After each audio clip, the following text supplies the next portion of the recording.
नमस्कार प्यारे बच्चों, ये है आपकी डे 45 एंड 46 की संख्याओं से खेल वाली वर्कशीट। पहला प्रश्न देखते हैं। नीचे दी गई अंकों से संख्या बनाएं।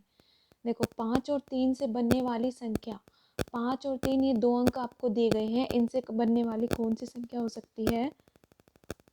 एक तो 5 और 3 53 या 53 बोलते हैं इसको, 53 हो सकती है या 35 हो सकती है। अगला प्रश्न देखो, 5 और 3 से बनने वाली संख्याओं में 5 का स्थानीय मान।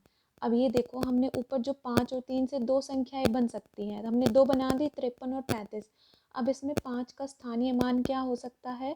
देखो, इसमें इकाई दाई स्थान पर है, तो एक तो हो सकता है 50 और दूसरा क्या हो सकता है बच्चों?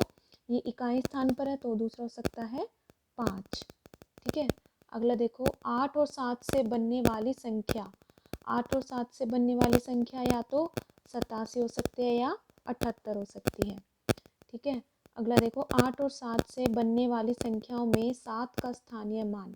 7 का स्थानीय मान देखो, यहाँ पे तो है 7 और इसमें देखो 70 हो सकता है। अगला देखो, 2 और 9 से बनने वाली संख्या, वही या तो 29 हो सकती है या 92 हो सकती है। अगला देखो, 2 और 9 से बनने वाली संख्याओं में 9 का स्थानीय मान क्या हो सकता है? एक तो 9 हो सकता है, दूसरा 90 हो सकता है ना। 1 और 8 से बनने वाली संख्या, ये वाला प्रश्न आप खुद करेंगे और कमेंट बॉक्स में लिखेंगे खुद। अगला देखो, प्रश्न 2, स्थानीय मान ज्ञात करें। आप सबको पता है इसमें स्थानीय मान, देखो ये स्थान क्या क्या है, आखिरी स्थान पर जो अंक होता है उसका होता है इकाई और उससे आगे वाले का दाएं स्थान होता है।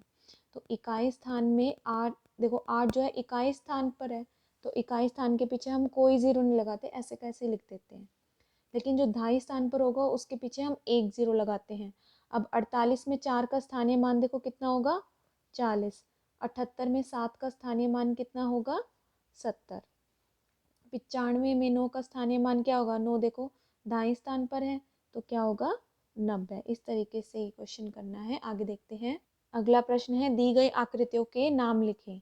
अभी देखो, ये आकृति दी गई है, ये कैसी आकृति है? इसकी चारों भुजाएं देखो बराबर हैं, तो इस आकृति का नाम है वर्ग। क्या है बच्चों? वर्ग। अगली वाली का देखो, ये क्या है? त्रिभुज। जिसकी 3 भुजाएं होती है उसको क्या बोलते हैं? त्रिभुज। ठीक है। इसकी देखो, इसकी 4 भुजाएं हैं, आमने सामने की भुजाएं बराबर हैं, इसको क्या बोलते हैं बच्चों हम? आयत। ठीक है। अगला देखो, दी गई आकृतियों के चारों ओर का कुल माप ज्ञात करें। चारों ओर का कुल माप ज्ञात करना है तो देखो 5, इसके सामने वाला भी 5 होगा, ये वर्ग है, वर्ग की चारों ओर की जो है लंबाई बराबर होती है, तो 5 5, ये भी 5 होगी और ये भी 5 होगी, तो कितने हो जाएंगे? 5 5 10, 5 15, 5 20, तो कितनी होगी बच्चों? 20 सेंटीमीटर।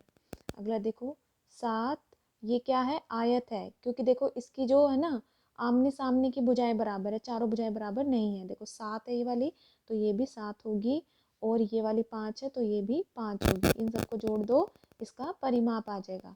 7 5 12, 7 19, 5 24, तो कितना है बच्चों इसका परिमाप? 24 सेंटीमीटर। अगला प्रश्न देखो, सीमा ने 35 रुपए की नमकीन और 25 रुपए के बिस्कुट खरीदे तो बताए कि सीमा ने कितने रुपए खर्च किए। देखो 35 की नमकीन खरीदी है, 25 के बिस्किट खरीदे हैं, तो कुल रुपए कितने खर्च होंगे? हमें क्या करेंगे? इन दोनों को जोड़ देंगे। 35 में 25 जोड़ देंगे तो 5 5 10, 3 3 6, 60 रुपये। ठीक है। ये वाला देखो, अमित ने 65 आम में से 29 आम बेच दिए, बताए अब अमित के पास कितने आम बच गए। तो 65 में से 29 आम हम घटा देंगे, तभी तो हमें पता लगेगा ना कितने बचे हैं। तो 15 में से 9 गए 6, 6 में से 2 गए 4, तो 46 आम अब अमित के पास बचेंगे। इस तरीके से आपको सारी वर्कशीट कंप्लीट करनी है। Thank you.